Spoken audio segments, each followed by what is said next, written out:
And here, I guess I'll just put this right over here and you could. Well, this bag is a parachute bag. Really? Yeah, Oh carry, my gosh. we didn't carry this on our flight, but Wow. the, you know, if you had your own parachute, you had a bag for it. But I got this just to save all this stuff. There's my white scarf. Whoa. Every aviator had a white Oh, I scarf, so know he those. could, Oh, like Amelia Earhart or Snoopy, Lindbergh or yeah, something? like Snoopy, Yeah, you fly and- back. you tie it like this, Oh. then you'd fly upside down, and this thing would be. Yeah. Yeah, absolutely, I love I can that. still see this buddy of mine doing that in this Sturman when we were just going through flight training. That's really neat. Wow, isn't that cool? Yeah. And this is what gets me, is I don't think I could even wear this now. But this was Oh, wow. everybody in our squadron Huh. had a red helmet. Wow. And then with the scarf, boy, you look like the Red Baron. Yeah. Oh, here you go. Uh-oh, Right. yeah. I don't think it'll go on anymore. But it used Well, you don't to, have any hair Thank you, anyway. Thomas. it used to fit. Yep, look at that. Oh my gosh. I love it. Wow, there you Oh, go. you need your scarf too at the same This time. is- You'll be all. This plugged in to the radio, and when you talked in this, it went, and you hold the mic Sure, down when it sure. went I'll out, go get the and you camera. could hear everything coming in. I love it. That's great. Oh my gosh. Still fits, I didn't get it swelled in. Yeah. I said you don't, your hair wasn't in the way. And then we had, here was the old original goggles. When I started flying, I see this one is busted. But we wore these when we were cadets, just little ones. Uh-huh.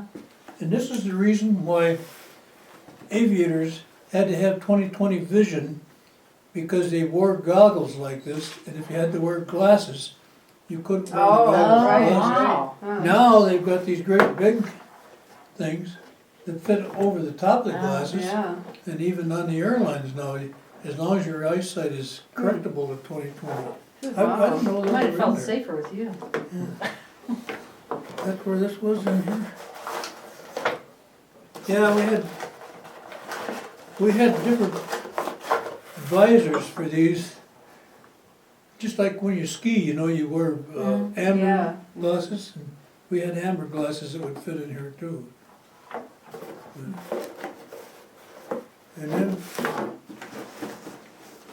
And then we wore, in the picture you can see that we Oh my wore goodness. a Mae West. We always had this on when we flew, because in case you ditched in the water, you know, you could pull a handle and it would inflate. Or you could, there's supposed to be places here where you could roll the thing up orally. Oh, I think Just it's on right. the airplanes today. Huh? Yeah. And I wonder if these things, you know, there's a whistle, you can Oh, holler yeah. for help. Good. And here's these little, this is a little cartridge that contained a little cartridge that was compressed CO2 in there. Hmm. This thing. So, for And well, I don't think this one has been, No way, that's a grenade. well, it's like a grenade. If you pull the handle down, Yeah, why, that punch this thing and yeah. it blow up the Mae West. Oh, But we always wore this strapped to your knee, pad that you could take messages or do your plotting or navigation on here. is that where you're flying? You have that? in? Yeah, Or- strapped right on your knee and you Uh-huh. could, right. Huh. oh, there's a leather helmet. Look at that. Here's a, Oh boy, well, this is a primary The helmet. red Baron. When I was in that's a baron. primary flight training. That's And a pretty cool. Notice we didn't have a microphone. All we had was these earplugs, and there would be a tube coming from the instructor's office, and they called this the gas port. And he could talk to you and you could hear him in here, but you couldn't talk to him. That's it. Only take Or you instructions. couldn't talk back. Yeah, I didn't know I had this here, but it's coming apart, but You think that one still fits? no, I don't think so. Maybe, I don't know. I don't even know which is front and back. Yeah, hard to tell. No, it could be pretty tight. Yeah. That means you're not a rookie anymore. And then this was down in front of you. Because we always sat in the back cockpit, and the instructor was in the front cockpit. And his hose came out from underneath the instrument panel, and you plug it in here, he said, so you could hear him. This was this is part of the life jacket. This is a flare. Oh. You can pull this off and hold up and send up a flare if you're in the water, so people can see it. Oh, then this was dye marker. You open this up and throw it out in the water, and it, go on the surface of the water and make a big bright circle on the water that people could see it. Did you ever have to practice any of that? Yeah, we Like someone practiced. throw it in the water and inflate the... They had what they called a Dilbert Dunker that we had in pre-flight, and it was a cockpit of this SNJ, just the cockpit part, and it was up on a tower. You'd sit in there and strap in, and it would go down the chute into the water in the swimming pool, flip upside down, and you had to release yourself and pull yourself away from the Oh my God. the thing and the cockpit. Was Get out. the cockpit full of water? Oh yeah, you were submerged. Oh, here's another thing that we always had too. Oxygen mask, and you'd plug this in. But we didn't use oxygen only when we got above, 10,000 feet, Oh. or even 12,000 feet. But you had to have it because sometimes you Yeah. were up higher than that. This is just a thing to hook onto your radio and plug it into the airplane connection.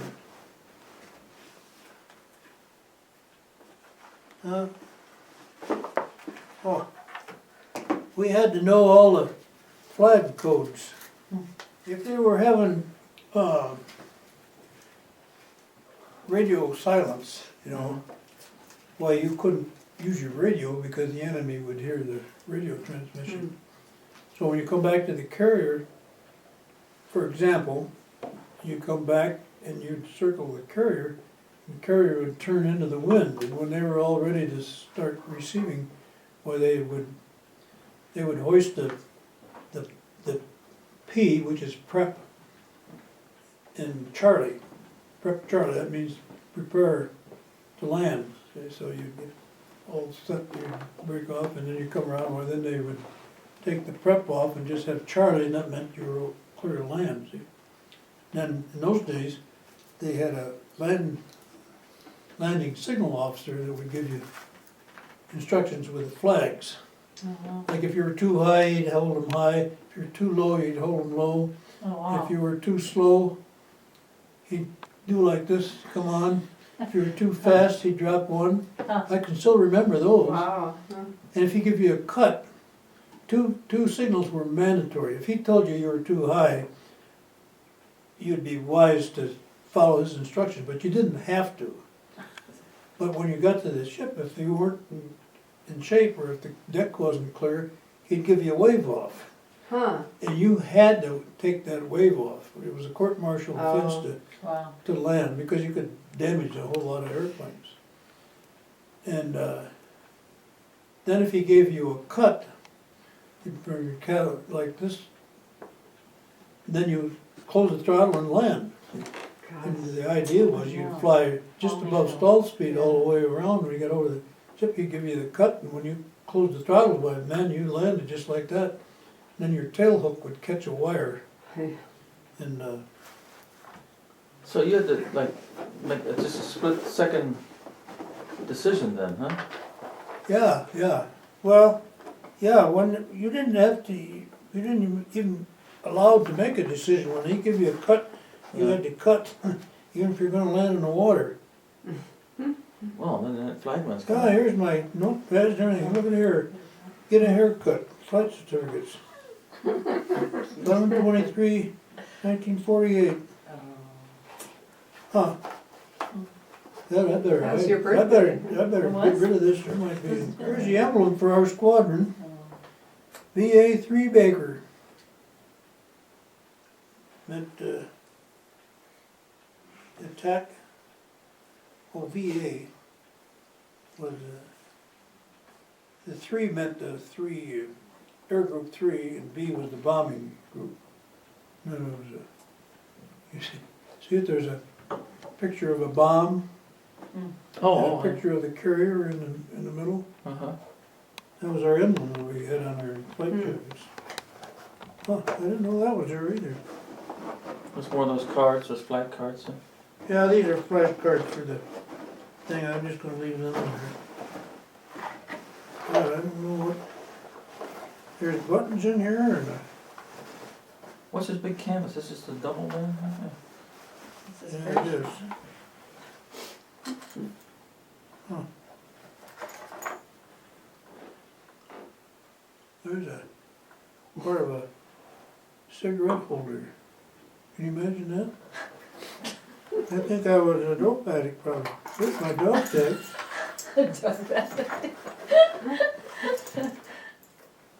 My serial number was 757-21-27. Huh. But when I got commissioned, they changed it to 10-8-47, I think, as I recall. Wow. Huh. Last week. Well, anyways, those were the days. When I got transferred out of the squadron and got transferred because the ship was going over the Mediterranean, well, I got transferred to a service squadron in Norfolk. And the service squadron transferred down to Jacksonville, so now I'm back in Jacksonville again. And we had a twin-engine SNB airplane. We had an SNJ, which was an advanced trainer. And we had an F6F Hellcat. And I'd never flown a Hellcat before, but I checked out on it in the thing. And That's a dive bomber, right? no, that was a fighter. That was Yeah. the main fighter in the Pacific in the Navy. And so I got checked out in it, so I knew how to fly it. And when Thanksgiving came around, why, I thought it'd be nice to, if I could take this F6F and fly up to Glenview and go home for Thanksgiving. And so I applied to get that airplane.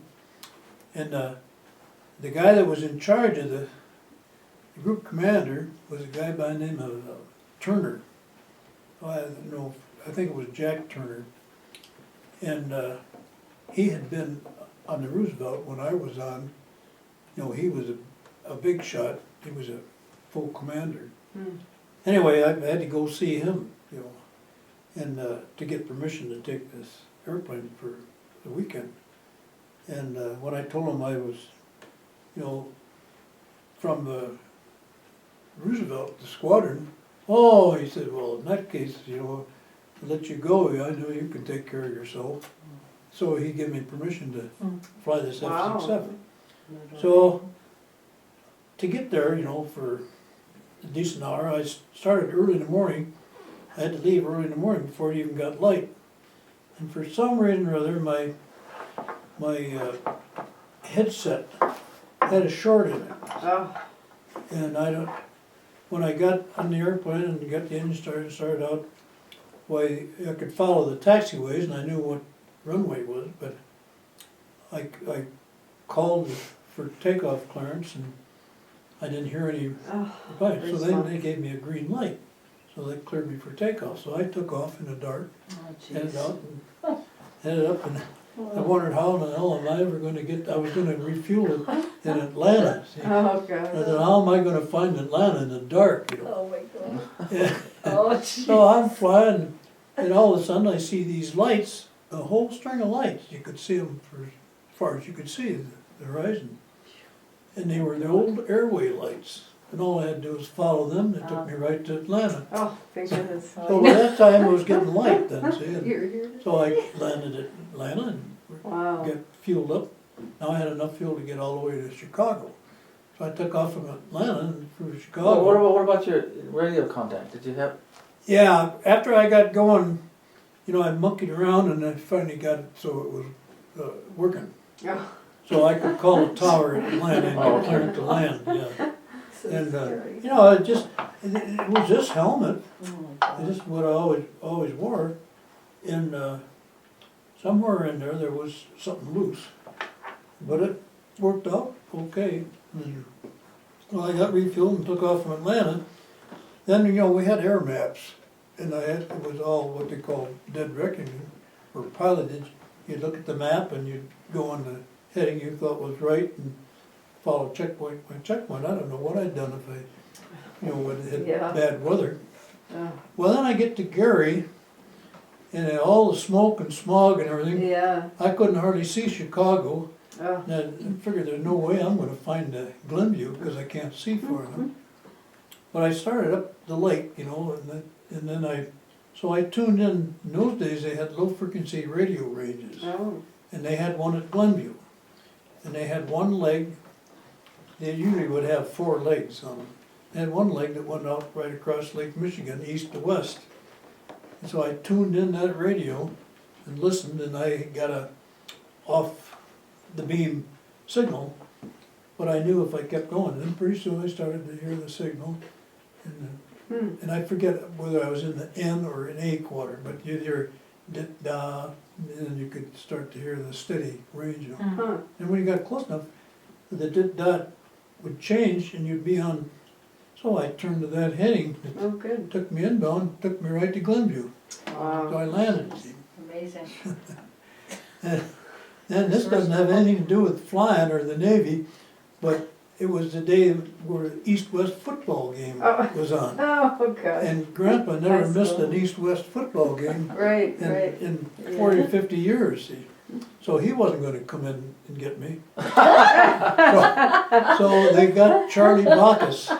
And Rick was the same way, he went to the East-West game. Gosh. But they got old Charlie Bacchus, mother talked him into it, I guess, to come in and get me, see. Oh. So old Charlie comes in, and Kathleen was, you know, she was born in the end of September, and this was end of November, so Wow. September, October, she's only 2 months old. Oh. And I remember she would, and Shirley brought her along, see. Wow. So he got there, and I get in the back seat, and she hands me Oh, Kathleen. it's your turn. Yeah. Squalling breath. That is Pretty big outfit, and the more Kathleen cried, the faster Charlie would drive. I swear I hit the ceiling when he was over bumps and everything. But finally she settled down and we got back to Aurora. And then I was plenty of time for the dinner. And so Rich and Grandpa took me to the airport. So they got to come out and crawl up on the wing on the airplane good. and see the Wow. cockpit and everything. Well, And then they left, and I was, you know, they had filled the plane up with gas. And where did I land? Going back to, I went around the weather. I went west, or I went right out over Aurora, from Glenview over Aurora, and then southwest. did you go buzz the house? Yeah, I did. I buzzed the house in Aurora, and then I buzzed Gene and Don down on their farm, because it was right on the way. So. Then I went and I landed in Memphis to refuel, and then I took off from there and went south, and I remember I flew right over Birmingham, Alabama, Huh. and I don't remember ever being in Birmingham, Alabama. But I remember seeing this big statue on a hill, just on the west side of Birmingham. Huh. And a funny thing, the preacher in church last Sunday. His son lives in Birmingham, Oh. and he was telling a story. This statue, by the way, is Vulcan, and he's got his arm up in the air. Yeah. Vulcan was a Yeah, big steel, yeah. you know, an iron god or something like that. And he's telling this story in church about his grandkids, and they were coming home and hey, Vulcan, you know, Huh, and here this. I wow. remember, you know, that was a flashback for me Yeah. when I flew over that statue. But anyway, I got back to Jacksonville and landed. By that time it was getting dark. I think I landed in the dark. And I made a terrible landing. And I got up to the operations, you know, to check in and found out my orders were there to get released to inactive duty. And that's the last Really? flight I ever had in the Navy. Oh my Oh, really? gosh. Yeah. Oh, Wow. It interesting. was in an F6F. And, Huh. over 100 carrier landings total, Gosh. the training and also on what I call it, the shakedown cruise. Yeah. And they used to tow a sled, they call it a sled, but it was a big raft. And had not sails, but things that you could, it was very visible. And they would tow that behind the carrier 1,000 yards. Hmm. That's 3,000 feet, it's over a half a mile behind, and we would make dive bombing attacks on that, or gunnery deals. And this day we were making rocket attacks, and we had what they called a Tiny Tim. It was a 10-inch rocket, great big rocket. And it was so powerful that when you fired it, it dropped down away from the airplane, and then there was a lanyard, and that would fire it. Mhm. If they fired it while it was on the wing, why it would burn your wing off. Oh. Oh, God. So, anyway, we made an attack on this thing, and I flew wing on the skipper of the squadron. He was a World War II ace, by the way, over Gosh. in the Pacific. And I got a direct hit with this Tiny Tim. I blew that sled Wow. to smithereens, and they had That's to great. call off. There was nothing to shoot at after I got Oh. through. That's boy. great. So I was a hero. Yeah, yeah. I landed on a Jeep carrier, the Seabonet, which was like a postage stamp, Oh. and I landed on the Kearsarge. And the weather closed in, we had to go back and land again on the Kearsarge and Oh my spend the gosh. night till the Oh. weather in Norfolk got bad. And we didn't have anything but our flight suits. Well, my flight suit isn't here. Wow. I see. Hmm. But anyway, we got 3 takeoffs and landings every 90 days. Then we landed, you know, maybe in a week's time on the shakedown cruise, where you didn't get scheduled to fly every day, Mhm. but you know, I got to fly quite often, and so I got a lot of landings. Were takeoffs difficult? No, No, no, that wasn't. no. Not on the ship. It wasn't difficult getting the speed up? And the before- landings, once you got down on the deck and you caught a wire, the landings were easy because you didn't have to steer it anymore. Mhm. You were caught in the wire and that was it. And we went ashore to Guantanamo Bay Hmm. to get loaded up with water bombs, you know, practice bombs. And when we went and landed at the airport there, why everybody just about ground looped because they landed and they were used to, since on the carrier, you know, relaxing and not doing anything. Well, Oh. when you land on the runway, you got to steer it. Yeah. And I almost yeah. ground looped myself, you know, Yeah. but nobody did. But it was a, you know, big change. Gosh. And then we went to the PX, and the chief mechanic in our squadron wanted to know if I would bring him back a case of Canadian Club. Oh, a case? And so I did. I bought we went to the other guys did the same thing. Sure. And we had what they called the hell hole, where all the hydraulic lines were and everything. Well, I put that piece of Canadian Club up in the hell hole and headed back out to the carrier. And halfway there, I got to thinking, you know, what if something goes wrong and I crash? A case of whiskey starts leaking out on the flight Look, deck. right? The captain's gonna kill me. But I got down okay and Oh. give it to him. And that was a good deal for me too, because you know, if you got along with, especially the chiefs, they had a lot of influence with the rest of it. Yeah, Yeah. sure. And he was the chief mechanic. He was a chief petty officer, and he was head of all the mechanics.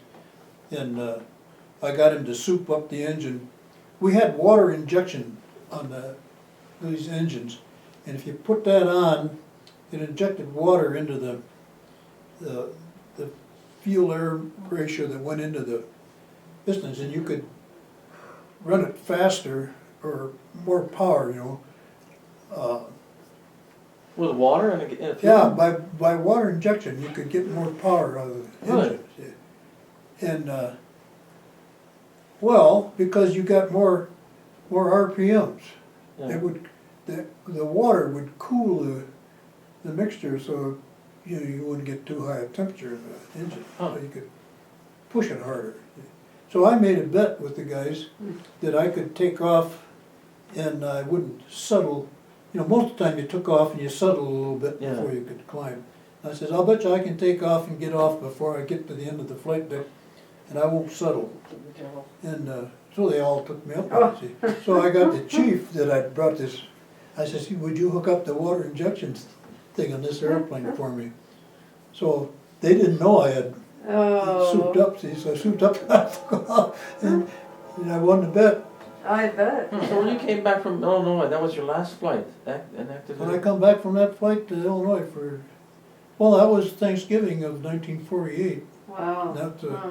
and going back that was my last. So flight. were you still in the Navy then? I was still in the Navy, but I got released to inactive duty.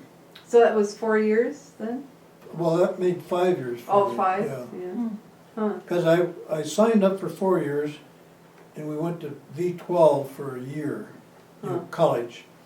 Then when we went to pre-flight, they made us sign another contract Oh. for a full 4 years, see, so that made 5 years.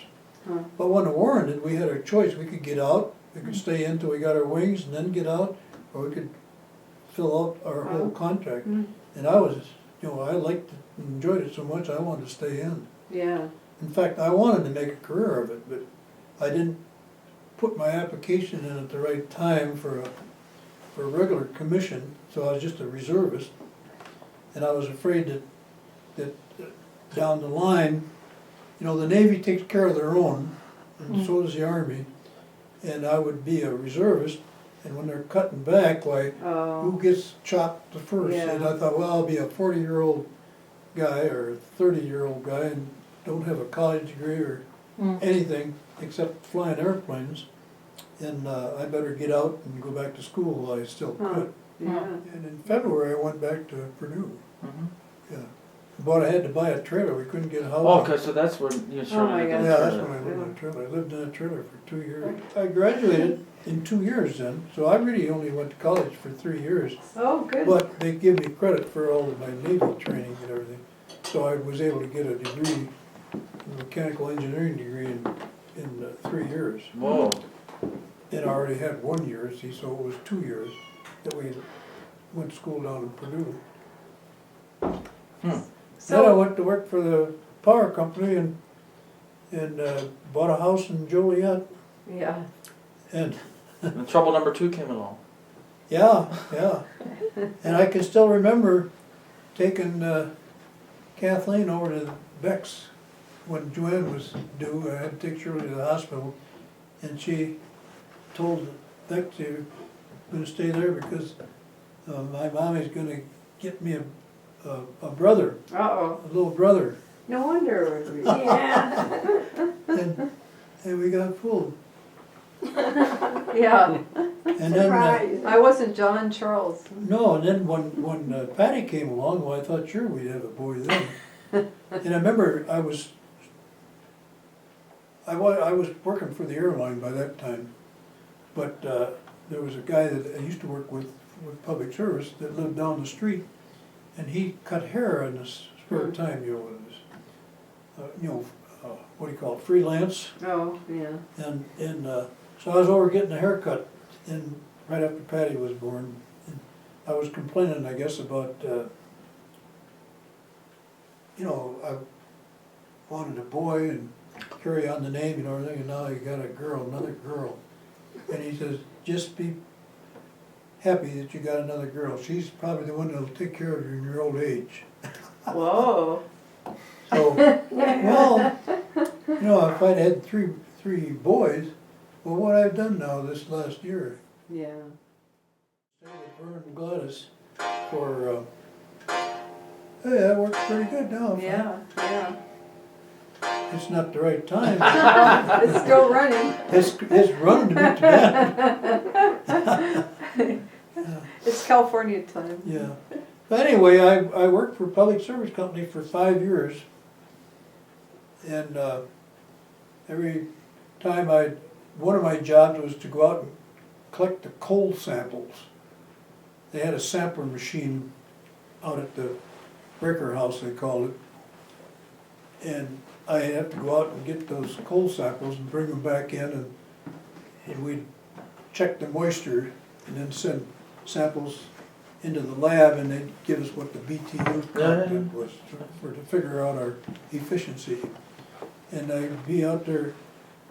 And then I relieved the yard foreman at times, so I would be out on the yard. You know, I had to keep track of all the coal cars. Oh, And I had to assign jobs to all the guys that worked in the coal handling. oh, really? Yeah, that was interesting, and I enjoyed doing that. I got along with the guys pretty good. But anyway, while I was out there, these airplanes would fly over, and I would look up there and wish I was up there, you know. And then I saw an ad in the paper that United was hiring pilots. Oh, wow. And I thought, well, rather than, you know, I had seen before where they were hiring pilots, and I didn't do anything about it. You know, I should have, you know, in 1951 they were hiring.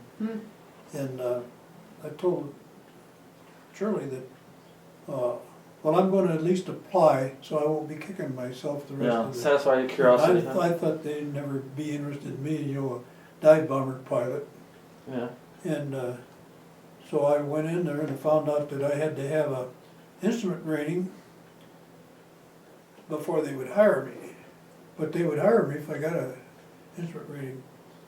And so I went to Lewis Lockport. They had a school there. I went and got an instrument rating. And before I knew it, I was on my way out to Denver for, you know, training as a new Wow. bar. Wow. So I got on, and that's the best move I Yeah. made in my life. I So what year was that then? When you That was in 1955. Did you get hired by United, you mean? Then I got hired by Yeah. United. Yeah. And I didn't realize that, you know, I burned the bridges behind me. When I resigned from public service company or Yeah. utility, you'd be hard pressed for them to ever hire you back. You Yeah. know? And here I had 2 kids. Yeah. In a house mortgage and everything else.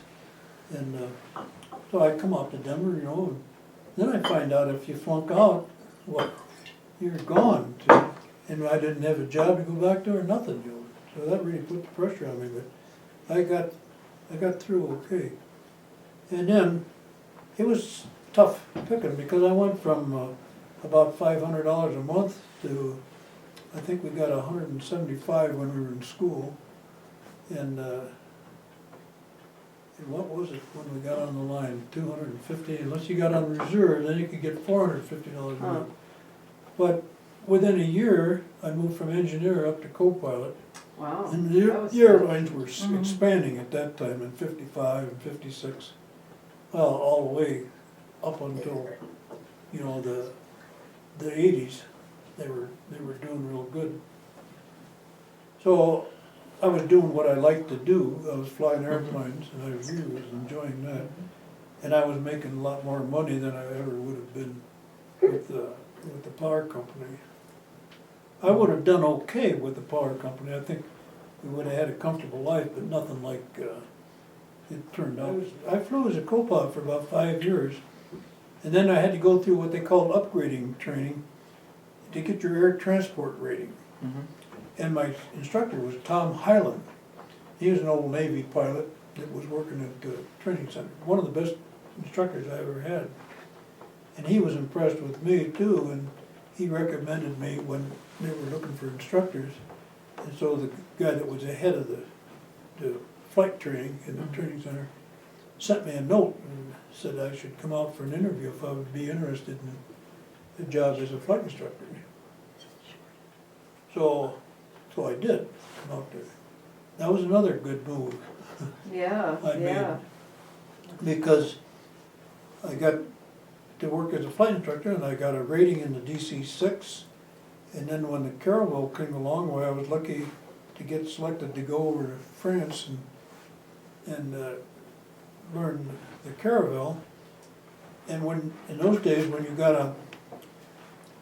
a rating in a jet, your pay went up by 33 1/3%. Wow. In other words, you got a big raise. So within a year, I got a chance to go to Europe and get a rating in the Caravel. And the day I got my rating on, my pay went from, I forget, I think I was making $1,000 a month. I went to $1,330. And that was big money back in '61. So you were training, instructing in the DC-8 out here? That was later, but Yeah. I started out in the Convert because I was Convert rated. And I did a lot of training in the Convert. Then I did a lot of training in the DC-6.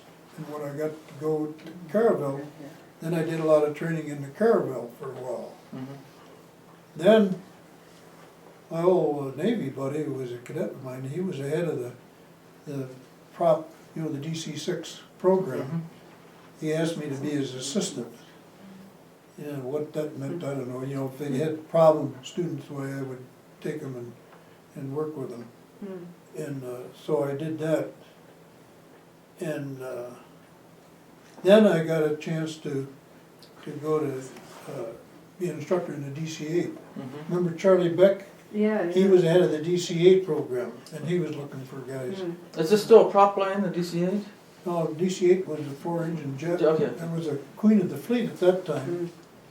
And so I went through DC-8 training and got a rating in the DC-8, and I instructed in that for a while. And I was instructing in the DC-8 when one of the instructors got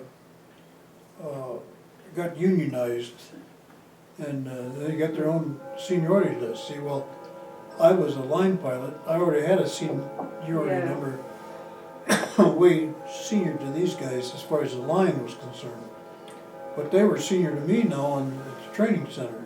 Huh. The guys that had only been there about a year or two, they got the good working conditions, better than I had, or, ahead of me. So it was time for me to go back to the line. And I had a captain's bid in Chicago, so I went back to Chicago. Left the family here again. I went back there in January, I think it was. And then when school was out in the summer, I had bought this house in Geneva.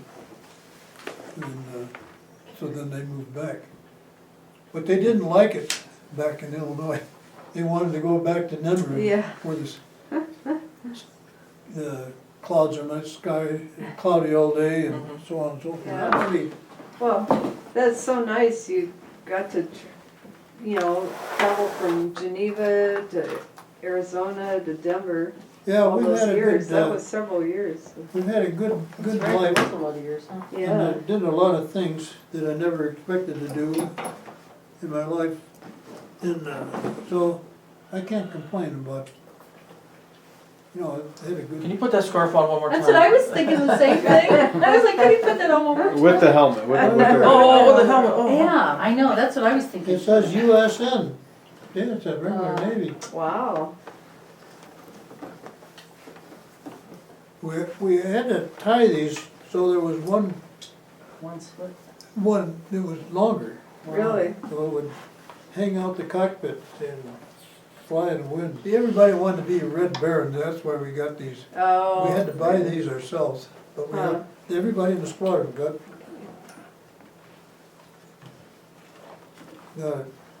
Huh. That's cool. Yeah. Yeah. Pretty cool. No wonder I don't have any hair. Yeah. That's what I was thinking, Rick. It's a better excuse than getting old. It's all, Oh, that's great. I know. I know that. James is even laughing up there. Yeah, When yeah. I get plugged in here, and I'll tell you how it is.